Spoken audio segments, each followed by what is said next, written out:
Games, Brrraaains A Head-Banging Life here. We're back with another episode of the Nasties, and we're covering one of the most famous, if not the most famous of the video Nasties. Not just that as well, a famous horror movie in the zombie genre itself. It is the classic, the ultimate zombie flesh eaters, completely uncut now. Happily, this is a film before we watched it for this series that I'm very familiar with. I've seen this movie. I'd put this now in double figures. I've seen this movie quite a lot. I saw it very, very young, and it blew me away. And it still does. It's brilliant. I'm going to say it right now. It's brilliant. It's a brilliant horror movie. My first time watching it, I think I'd seen scenes of, I think we might have watched compilation or clips of, we watch horror documentaries and take clips of, because there's certain scenes I'm like, I've seen that, but I would remember this film. So I must have just seen the very epic parts of it on other shows and stuff, and you've mentioned some to me. Yeah, I'll definitely watch this again. This won't be my first viewing. My only viewing, sorry. Yeah, absolutely. And it is one of the prosecuted. It was successfully prosecuted as part of the Video Nasty list. Was released with 23 seconds cut in 1999, before eventually being released uncut in 2005, and you can get it in all its glory now. It was released when it was released in 1979, it was scorned for its extremely bloody content. Obviously by the UK government. It was one of the more famous ones. Now, there's a lot of detail we've got to go into about the issues surrounding the title and stuff like that. Now, this is actually called Zombie 2 everywhere, particularly in Italy. So basically, the short story is, Dario Argento's cut of Dawn of the Dead was called Zombie in Italy. To try and cash in on the popularity of that, they decided to call it Zombie 2 and imply it was a sequel to Dawn of the Dead in Italy. A very naughty way to behave.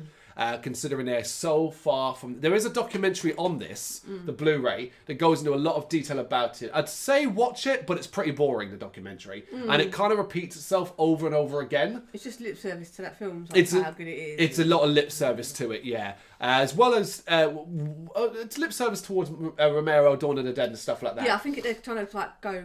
We love George Romero films and all this stuff, and this is why we did this naming crap. So it's trying to kind of boost both sides of it, I suppose. But yeah, it kind of does drag on a little bit. We watched a bit of it. Some points were interesting, didn't we? We watched most of it. We watched most of the documentary, and it's once it's got its basic outline, which is, if you already know, as we've already described, then you don't really need to see anymore. There's no talking heads that are particularly interesting, because a lot of people are either dead that were involved in it, or you do have an introduction in the actual movie by Ian McCulloch. We'll get to that in a bit. So Zombie 2 was released in the UK in the early 1980s as Zombie Flesh Eaters, which was passed with nearly 2 minutes of cuts for cinema exhibition. So it was originally released. The original Australian version of the film used that cut as well. It was later released in the same X version on video. This is where the problems begin. Sometime later, the distributor decided to release a strong uncut version on video, which caused it to become a video nasty. 3 scenes in particular were criticised by the British Parliament for the bloody and graphic content. You do know this is one of the films that he was shot, pictures were put on the front of Daily Mail and stuff like that. This is why it's one of the most famous. Oh, really? Yeah. Oh, okay. The eye gouge scene is obviously one of the most famous. The zombie feast scene, and the scene in which a petrified Susan has her throat excavated, I like that word, That's a nice word, by a zombie conquistador.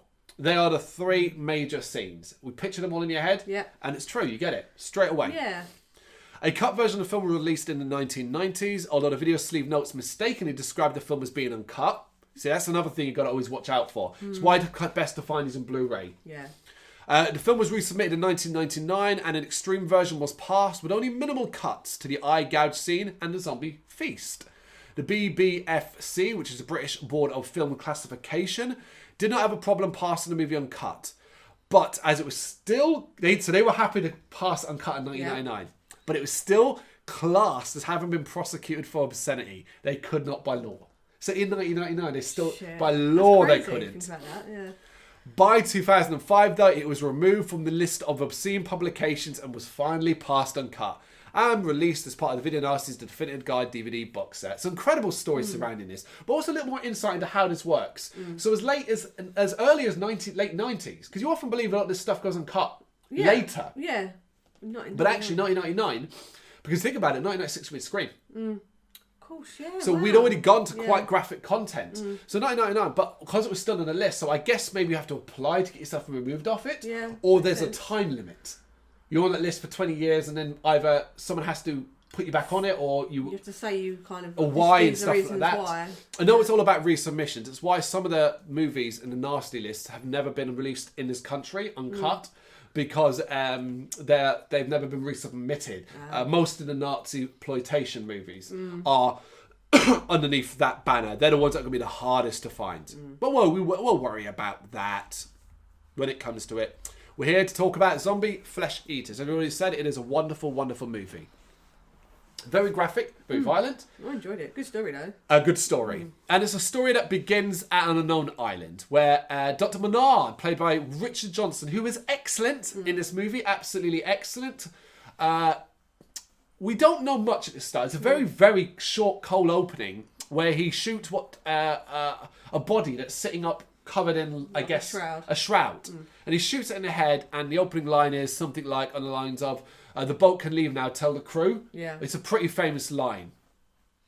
And then we begin with that infamous music, that wonderful music that is used so sparingly throughout. It's really good. And always used at a particular point to highlight a ramping up of events. Yeah. And I love that. The first part of this movie, the first 10 to 15, maybe 15 to 20 minutes actually take place in and around New York City, including the harbour. So a boat, a boat sails into New York Harbour. Wonderfully shot. Wonderfully long distance shot of the New York skyline, the city line. Really pretty, wonderfully lovely shot. Because you don't get much shot in like big cities, especially like this era. Well, you asked the question, is this film set in New York? Yeah, I was like, is it going to be like a New York thing?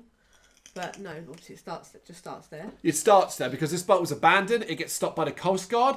Coast Guard board it and find it in disarray. The boat is seemingly abandoned. While one's dealing with a cell, another then gets attacked by a humongous zombie. This guy's a beast. Big, Looks great. Makeup's fantastic. And he gets his neck ripped out or bitten on the side of his neck and dies. The zombie comes upstairs. The other policeman shoots it several times in the chest, and the zombie drops into the water. Yeah. Another wonderful, wonderful shot. What do we cut to then? Do we go to the... I'm trying to think, do we go to... Or just, I suppose it doesn't matter.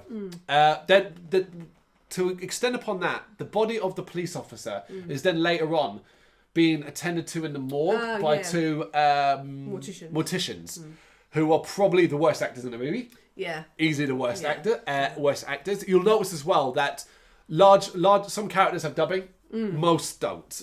Most are English speakers. So, but these are characters that are dubbed. Yeah. So you notice it quite a lot more, I think, there.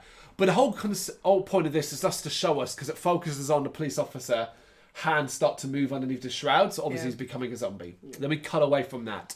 Elsewhere, we're introduced to members of our main cast. We have Peter West, played by the wonderful Ian McCulloch. Yeah. Who is a legend in Italian exploitation horror.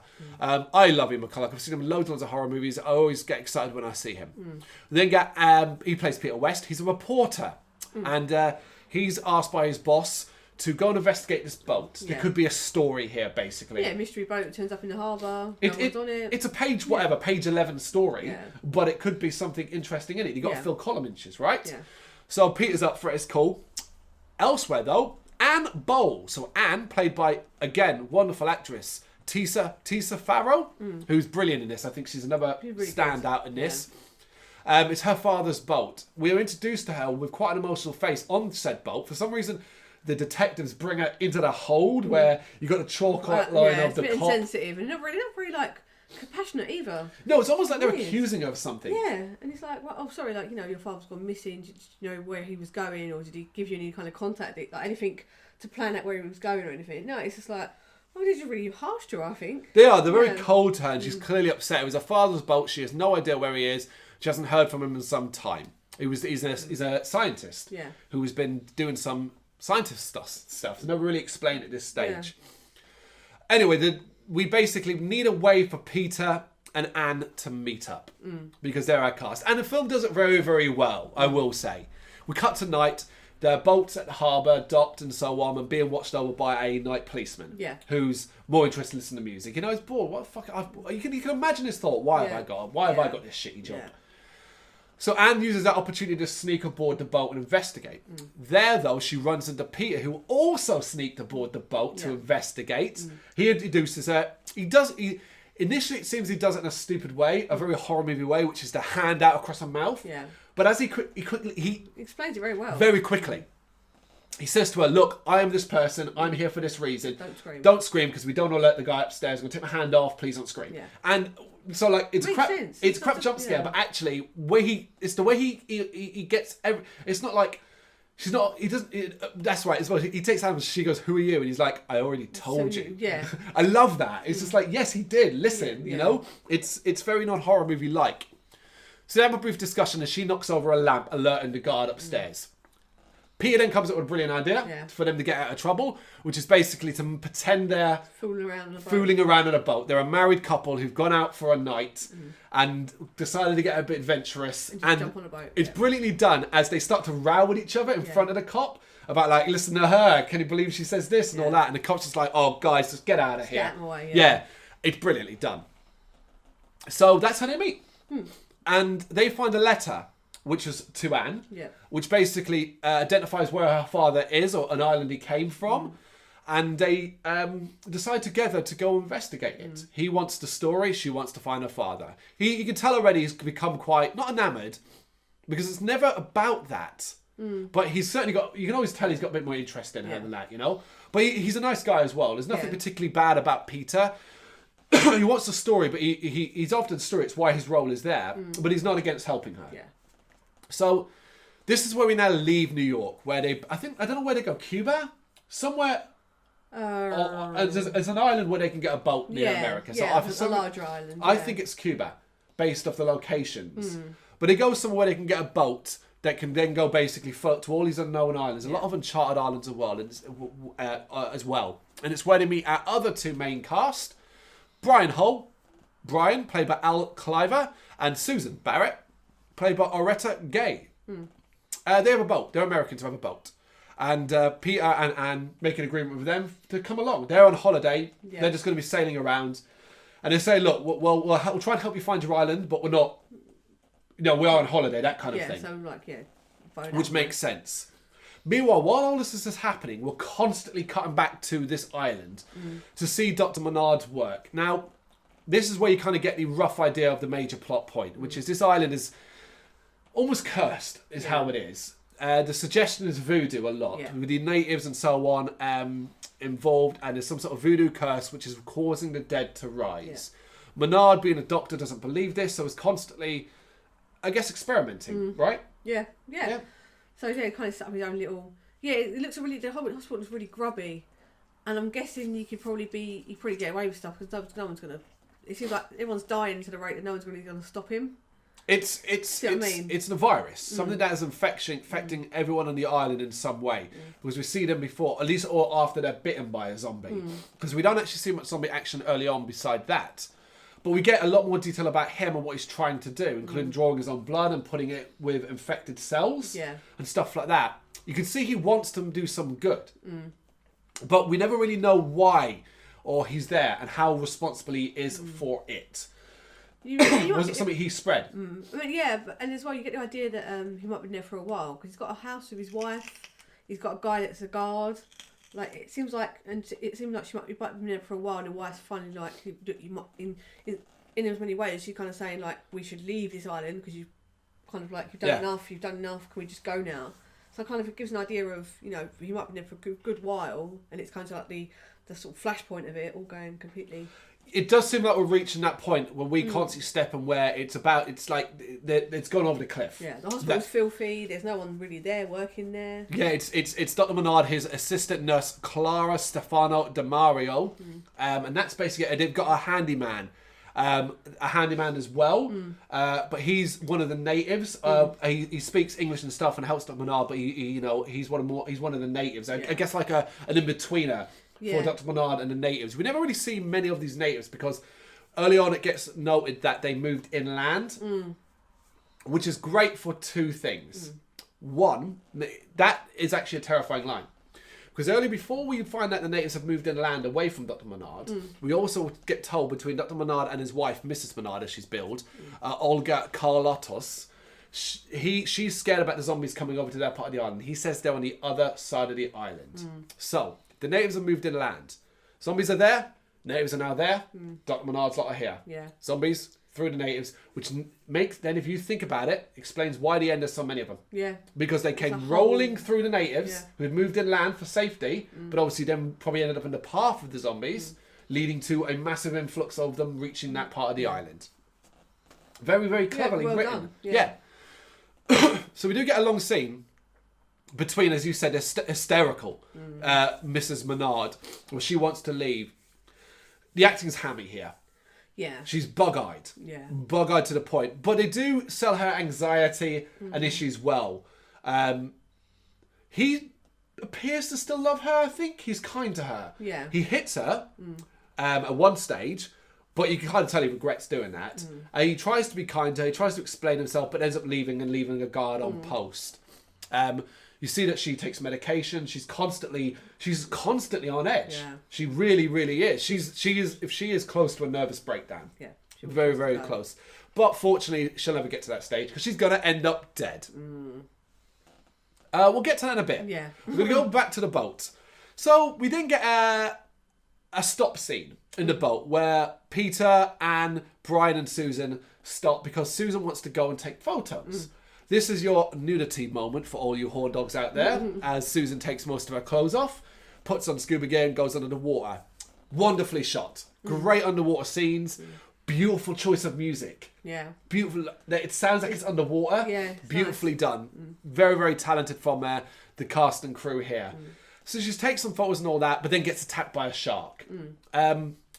Cool scene of her trying to outrun the shark and stuff like that and use her brain. She's quite clever, because she holds her breath at a certain point so the shark doesn't see the bubble. Yep. So it's all well thought out, and it kind of like makes it more believable that they experience and know what they're doing. Yep. Like they're not just like part-timers, this is what they do all the time. Yes, they're used to dealing with these potential problems. Yeah.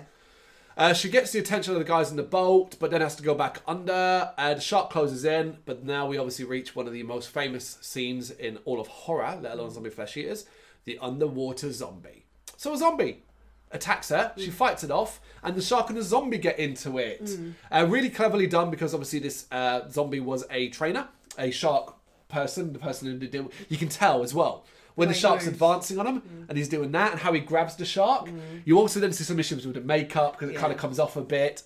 I forgive it. It's the dude's holding his fucking breath, doesn't have a respirator on, and is doing a shark bit underwater. Yeah, with all kind of makeup crap on his face as well. I am more, and the rags, he's wearing full clothes. Oh yeah, of course. I will give this guy all the credit in the fucking world. You look good. You're doing the best you can. And the gore's done really carefully as well, because when he rips off, when the shark rips off the guy's arm, it's obviously all well done, very prosthetic. Obviously at that point, so whereas other arms probably hidden. Yeah. So the shark ends up ripping the zombies out. Or the zombie does get a chunk out of the shark. Although, call it continuity. I'm okay with it because we didn't hurt any real sharks. You know, he rips a bit of the shark off apparently. But afterwards you see the shark and it's clearly perfectly fine. Yeah. In fact, it's actually two different sharks. So if you noticed that. Oh no, I didn't know. When he's fighting the shark or holding the shark, it's much smaller. It's clearly much shorter. So, but it's only if you really pay attention. Yeah. So, I think all of this is forgivable because of how you shot it, what you had to do. Yeah. After the zombie loses its arms, we basically move on. Susan comes out of the water. She's almost catatonic. Says there was a man down there. Everyone's a bit like, there was a man, you know, that kind of thing. And we move on. We move on. So now we're going to talk about Mrs. Menard's death. So night is fallen. She's had a shower. Some more nudity for you there if you fancy it. What to call it? And I did notice, just to jump in, I did notice as well that it was a really well acted scene because she's having a shower, but it just gives you an idea of how hot it is there and how unhappy she is. It doesn't like a relaxing, you know, some people have showers become refreshed and like, oh, this is lovely, I'm cooling down in hot weather. She just generally looks like perturbed all the way through it, and she comes out and takes some drugs and stuff and has a drink with it. So it's like, I thought it was really well acted. There's like little bits like that just to keep on the whole fact of like, she doesn't calm down. She's still majorly just stressed that she's on the island. Absolutely. So little things I noticed, I thought that was really good, well done. So well put. Well put.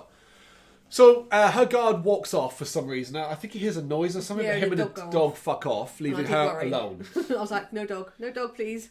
Yeah, they walk off, and you kind of see a perspective when she's showering a kind of gross hand up against the window, so you know she's about to be attacked. She hears noises and decides to lock herself in the bedroom, but the zombie gets its fingers around the door, so she manages to sort of squash them off, and they cut off, and you get a bloody scene there. She pushes the dresser up against it, but the zombie breaks through the slats, leaving one of them pointed outwards. Ugh. And obviously now we've got another famous scene here as the zombie grabs her by the hair and slowly drags her face towards the spike. And it is intense because it's slow and it does it from 7 different angles before settling on one that's a side view, so you see it in all its glory. Well, you did. I didn't watch all of it. I love this.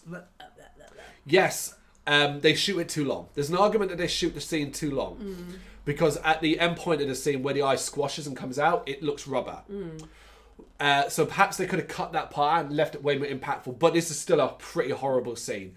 It goes in her eye, you see it go in her eye directly, you see the wood break off and out the side of her face. You then get the shot of her head, rest of her head being pulled through with the spiked bit of wood stuck in her eye while she screams. Horrendously as well, her screams, like a proper, like, terrified, painful scream. And that is the last we see of her alive. Yeah, I say I didn't watch all of that because that's the one thing in films or any kind of thing I can't deal with is eyes. So, yeah. Yeah. As the Canute was coming up, I was like, no. Anything else I can watch in horror films, pretty much. But eyes, no. It's a very, very violent and graphic scene, and completely understandable why that was part of the video nasty cuts. The gang, Peter, Anne, Brian, Susan, arrive at the island, well, they believe it to be the island, and discover the drive shaft of the boat has been damaged by the shark, which hit the boat during the attack when Brian was trying to shoot it from distance. So, realising that they're not going to get far, they're going to have to go on the island and hopefully find. They shoot some flares, which gets the attention of Bernard's assistant, who goes and finds them. They meet Dr. Bernard, who basically doesn't even hide what's going on. Yeah. In the drive back towards the village, tells them everything. Tells them that there's a virus going around. He doesn't so much as say the dead are coming back to life, but he certainly says he doesn't hide it. There's no hiding stuff here and all that. But then, by this point, he's drinking a lot. He's dishevelled. Yeah. So he is pretty much just on the edge of giving up, really. Yeah, in fact, he's woken up that morning while asleep on the beach with a bottle of whiskey or brandy or something. So he's certainly not doing well himself. And the hospital is just filling up more and more. The village is wonderfully shot, constantly dusty, windy, looking really isolated and really dead. Wild goats, you get the brush blowing across, like an old-time western town. Little crab. Yeah, little crab walking across. Yeah, it's wonderfully shot. So once they get back there, they basically, it's so much a matter of, all right, we can't really stay here. We're going to have to leave. I think even Bernard starts to see, like, we're going to have to leave here and stuff like that. Particularly after they bury another set of bodies into a pit of just many more bodies.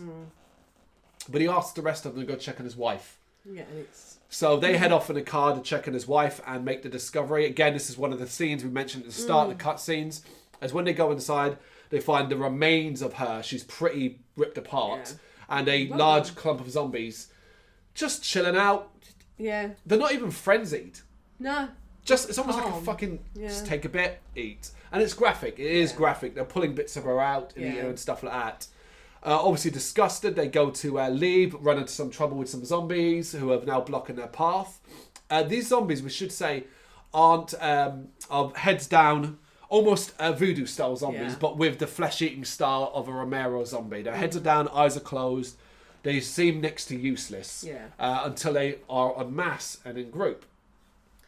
Yeah, and also I like the whole fact that having very different zombies. I suppose probably that might be part of their argument as well when they're releasing it, going, "Oh, we're different. Look."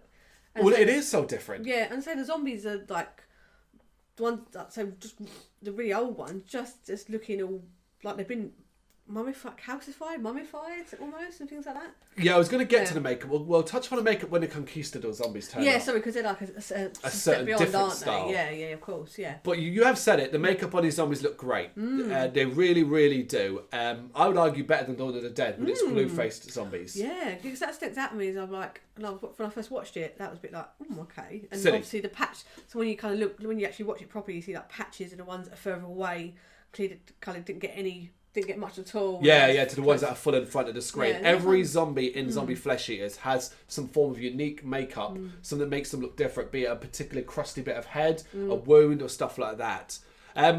So they fight the zombies off, and they love doing this kind of shot. They do it several times throughout from this point onwards, where someone will hit the zombie, and the zombie will spin back towards the camera with the wound that it's just suffered, which I do quite like as well. Really good, yeah, it does. They escape and drive off in the car, but basically Brian ends up crashing the fucking car, trying to when he hits a zombie. Hits a zombie, but then steers the car into the trees and crashes it, smashes up the radio, forcing them on foot. Except Peter has had his ankle fucked up, making the whole situation much worse. That looks actually really realistic as well, that ankle. You do see the wound on his ankle later on when they get back to Dr. Menard, and it's pretty nasty. So they then head up. They have to walk basically through the jungle, and they stop because Peter needs to rest. Brian and Susan go on ahead, go like 5 feet along before stopping themselves, and make. He discovers a conquistador helmet, and they realise they're in a conquistador graveyard. Yeah, I love that word. Which is fantastic. And basically, they start coming out of the ground. The conquistadors, and this is why you know it's more voodoo than anything else, because these are long dead, buried things come out of the ground. You get that infamous music as we get several shots of them rising out of the ground in different ways. The makeup's fantastic. They have worms in eyes, on mouths, and stuff like that. It is brilliant. Peter gets grabbed, so Brian goes back to help them, leaving Susan on her own, who is basically petrified, stuck solid as one comes behind her. Yeah. This is one of the most graphic scenes in the movie. It's the other point that was made, and it rips out. I mean, it rips out her fucking throat. The word excavated was used at the start. That's a good word. That is a great way to describe this, and it is so bloody. It is so bloody. It is jugular veins. You're talking about every. It is she is dead within 5 seconds. Like that's how quick she dies. There's no coughing or potential. She's alive and then she's not because of how violent this one is. It's really real as well. The blood just spurts everywhere. Absolutely sickening. Brian is obviously extremely upset, but realising they're in deep shit, the three of them run off to Dr. Menard to make it back there. They're moving slowly because of Peter's thing. You get some wonderful shots. You didn't notice it, which was so annoying. Wonderful shots where they stop briefly, and really in the background, in the trees, you can see the advancing zombies right in the corners. I loved it. I thought it was brilliantly done. I'll notice when I watch it again. Brilliantly done, because it tells you, you can outrun them, they're just not going to stop, which is a zombie thing, right? So they make it back to Dr. Menard. So Dr. Menard, his assistant, Nurse Clara, Peter and Anne, and Brian are our last, basically. And night is falling, and those inland villagers, natives, they've obviously been infected because the zombies have now reached this part of the island and they're en masse. Yeah. There are, I'd say, put a conservative estimate, 40 to 50 of them. Yeah. Easily. So they lock themselves in the hospital and kind of kill off the last of the patients, or at least think they do anyway. The ones who were last, who just died. We do get, before that, we do find out what happened to Anne's father. Was he got sick with the disease? Oh, yeah, like a little flashback. So yeah. Yeah, another kind of thing that makes Dr. Menard maybe not so much the villain is that he has a lot of trouble killing his friend when he reanimates. Yeah. But he does it. And that's what happened to Anne's father, basically. What was originally I like this. It was originally the reason she went there, but it was never the plot of the story. Yeah. So it's just like, okay, we'll tie it up, but it is the most simple tying up possible, which is he died of the same disease. Yeah. Just on that note, so with the boat line at the beginning, so that's the boat that ends up in New York. Yeah. Was they supposed to leave on that boat? Who? Dr. Menard. Because obviously there's a guy on the boat that gets shot at the beginning. No, that was her father's boat, so he was probably going to be leaving on it. But when he died, it delayed the boat. Hence, that's what I always got. So it was like, okay, look, they can leave now. He's not coming. He's dead. Oh, okay, so it's one of the crew members. It was probably likely he was going to send. He was probably going to send her father back to get medical help. Yeah, it makes more sense now. Yeah, because I was thinking why would you send a boat out? But yeah, it's obviously just like the guys that came with him could just go home now. Yeah, basically yes. Yeah, tell the crew they can leave. Yeah, that makes more sense now. That's how I got it anyway. Yeah. But obviously there was one of them was infected or a zombie was on it already. Yeah. That's basically that. So we get your classic zombie standoff. Inside this, they barricade the doors and windows. You get some wonderfully violent scenes. Good God, like a shovel to a zombie's head that's climbing through a window. That fucking smashes its skull to pieces. So you get nice good close up of it. Yeah, really do. But in the back room, some of the dead in there start to reanimate. We then get the assistant is killed, who then ends up killing the nurse. Yeah. Dr. Menard gets his face bitten off as well, the side of his face. So lots of people die in quick succession here, leaving just Peter, Brian, and Anne to kind of defend the place. The zombies break in. We do have some continuity issues here that they probably could have done better, which is they have Molotovs. And for some reason, so they're throwing these Molotovs at the zombies that are advancing. For some reason, obviously the movie was very aware, we've got to shoot this for longer, so we stop Molotovs going off. We're not going to get much out of it. So they would throw one, and cut, and then they'd throw another. Yet the original was already gone. There was no flames and stuff like that. 3 times did that. Yeah, 3 times it did that, unfortunately, and it's really noticeable. It's one of the negatives of the movie. Yeah. But when it does once they stop doing that and the place starts to burn, and how do zombies? A lot of these actors, these stuntmen and stuff like that, were happy enough to let themselves go up in flames. Yeah, it looks really well done. Yeah, and because I like voodoo zombies as well, there's a mix of most don't react, which is kind of cool. However, there is another issue here, I noticed. So the whole... I guess you can't really blame the actors for this. So they're not supposed to react, they're zombies. Yeah. There is one zombie in particular who gets shot with a shotgun, and he literally does this. Where obviously the thing explodes on him. Yeah, I don't know if they were using squibs or whatever, but it obviously frightens him or makes him startle. And I did laugh at that. But mostly, most of them just keep their... I think that's why a lot of the zombies have their eyes closed. I actually think it might have been a filming thing. It was like, if you keep your eyes closed, you won't have that anticipation of when I shoot and whatever explodes, that kind of thing. And also, eye makeup as well. Sometimes people put contact lenses in zombies. Yep. So with these guys, would they have gone down that route for the whole voodoo element of it? It worked. So, yeah. It worked. It did work. So, yeah... Basically, they have the standoff and realise they have to get out of here. Unfortunately, Brian does get... outside, they fight a few more zombies, and Brian makes the unfortunate discovery of just finding Susan as a reanimated zombie. Looks good. She then bites him on the chest, and they basically escape together. Brian tells them to kill her, but they're like, no, we'll get you help and stuff like that. We're in the end game of the movie now. It's on the boat. Brian's pretty fucking sick. Yeah. So Peter's like... Right, we'll lock him in the hold, basically. Yeah. Anna's the only sensible one here. She's like saying, he's going to come back. Like, we shouldn't spread it to the mainland and stuff like that. Peter's kind of like, no, we'll lock him in a hole. We'll see what we can do when we get back there and stuff like that. They tie him up, lock him downstairs, and then they turn the radio on. And in the radio, we discover through a radio thing that apparently New York is being overrun by zombies. Yeah. And their faces say it all, as we then cut to a famous shot of the zombies walking across the Brooklyn Bridge on the walkway up above, I believe. And there's a good number of them slowly walking towards New York City. The scene does have an issue, a famous issue, which is obviously, infamously, they could not afford to close the Brooklyn Bridge. So traffic's still running. But then again, we don't know how it's been overrun. It could just be people kind of like... No, Lou. No, I'm sorry, no. No, if it's what suggests on the radio and what we see... Yeah. People will be trying to leave. Yeah, it'd be either chock-a-block... Yeah. Like wall-to-wall traffic of people trying to escape. Like in the stand, when they detail in the stand. Yeah. Or it'd be empty. Okay, yeah. It wouldn't be normal traffic conditions. Yeah. People drive along while other zombies are slowly walking towards the sea. Yeah. And that's kind of our last establishing shot with the music. As it kind of pans it a bit and sort of balances the camera up so you can kind of get the backdrop of New York with The Walking Dead going towards it. Really it's an excellent shot. And the movie ends. And that is zombie flesh eaters. I think we really summed it up really well. I really enjoyed that. And so I definitely watch it again. Just because there's so many bits I didn't, like I say, I didn't see sort of extra parts of the shot where zombies coming forward. I just really enjoyed it because it was a sensible story, and the fact like a remote island, a Western doctor, but obviously overrun with just a sheer thing of it.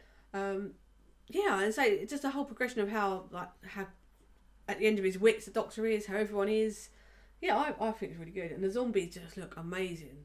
It is. So, I mean, I already said at the start. I'm not going to repeat too much of what I've already said. It is excellent, but it's excellent for all the right reasons. It's got great cinematography. It's wonderfully shot at times. It's got great soundtrack. It uses its sound effects great. The ambient noise of the jungle is a really interesting point during it, Well, we often hear this drumming, you know, that kind of thing.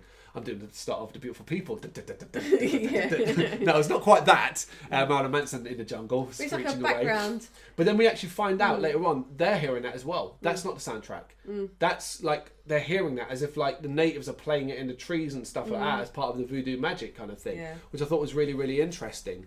It's got its major cast, and here's the thing: the critical part of the bad cast are minor characters. The good characters are, unfortunately, I can't remember the actor's name, and it's not listed here. So I can quickly bring it up. He's the guy that plays Dr. Menard's assistant. Is it? So we can quickly find it. Uncredited, and his father uncredited. So a lot of people uncredited. Lucas, whose name is listed as Dakar, just Dakar. He has some great lines in this, particularly with Dr. Menard. Near the end, when Dr. Menard's still trying to say, like, voodoo doesn't exist, science, all this. And Lucas is just like, yes, I'm just a lowly native, and you know more than Lucas does. Yeah. And it's such a bitchy comment with such sass. It's like, that's fantastic. I love that. So even like characters like that, but the majority of the cast are absolutely played wonderfully. I don't think this is a movie that tries to exploit anything beyond gore. It's not overly sexualized. It has nudity, but I think that both nude scenes or nudity scenes work in conjunction with the movie. Yeah, because the first one when she goes swimming the sharks, the first one I'm like, oh okay. When she done when you take some pictures, I thought at first when it she was wearing, sleazy pictures. Yeah, and then I realised, okay, no. She's just putting on a gear and going. She hasn't got a scuba diving kit. She's just going to put that. Probably that doesn't on. need it. The water's probably really warm. Yeah, so Caribbean. she's going swimming. And another point to make it's not over sexualised. The husband, her boyfriend, one of the two. He's just eating, looking around like he's not. It's not a big thing. It's just what she does. She just gets her kit off and goes snorkeling. We get even a little bit of awkwardness between Peter and Anne now, where Peter's kind of he's watching, but he's kind of like that. It's not like tongue out of his mouth, but he's watching. But you know that kind of thing. And Anne looks at him, and he has the good grace to look a bit embarrassed. Yeah. He's just like like that. Yeah, but it's just for them two as a couple going boating doesn't mean anything, and it's not like. It's very natural. Like they generally just like it's just a woman's body. Yeah, calm down. Which is good because in this film you expect it to kind of like sleazy. When it didn't, it was like, oh cool. It's just a nice scene. She's just swimming with the sharks and stuff like that. And you already said why the Mrs. Menard scene is not sexy in the slightest. No, she just looks harassed. Exactly. You explained that wonderfully during it, so there's no need to go with that. So things like that. I think, like you said, the thing that will shock most people in this is and it's not gory, most of it, until it hits those moments. And then it is so fucking gory, startling, and the kind of gore that holds up, like the makeup does as well. And like it's Susan's throat. I always remembered obviously the eye scene. Yeah. But Susan's throat one is the one I always remember the much, because the way that blood just fucking flows. Yeah. It's incredible. There's a reason why this is often considered to be the best of not just the Video Nasty bunch, but one of the best zombie movies ever made. And I think it absolutely holds up. You say this, the Blu-ray does come with a lot of extra stuff. Obviously, you've got all the high definition restoration. We've also got different ways to watch it. You're going to have English and Italian opening sequences, optionally English on it, or you can watch it with audio commentary with a screenwriter, moderated by Callum Waddell, audio commentary with Fulci biographer Stephen Thrower and a horror expert Alan Jones. There's a UK exclusive introduction of the film from Ian McCulloch, which is actually interesting. It's about a minute long, and it basically amounts to. He says he didn't watch this movie. Well, at the time they recorded this, 10 years ago. Wow. And he basically, you can tell why. He obviously didn't like it, but he's quite complimentary about it now. And says he watched it and he couldn't believe how well it held up and how good it looked and stuff like that, makeup and stuff like that. From Romero to Rome, the rise and fall of the Italian zombie film. Then lots of other stuff. Yeah, there's just who's in it. Trailers and TV spots and a reversible sleeve featuring the original and newly commissioned artwork. Nice. So lots of stuff there for Zombie Flesh Eaters. There are bigger versions of this. This is not the best version you can get of this. There are much more expensive ones with a lot more stuff in them. This was more affordable. I didn't want to spend that much on it. Yeah. I think there was one for £30 that was like a double disc kind of thing. Oh, okay. So there is a lot more of it.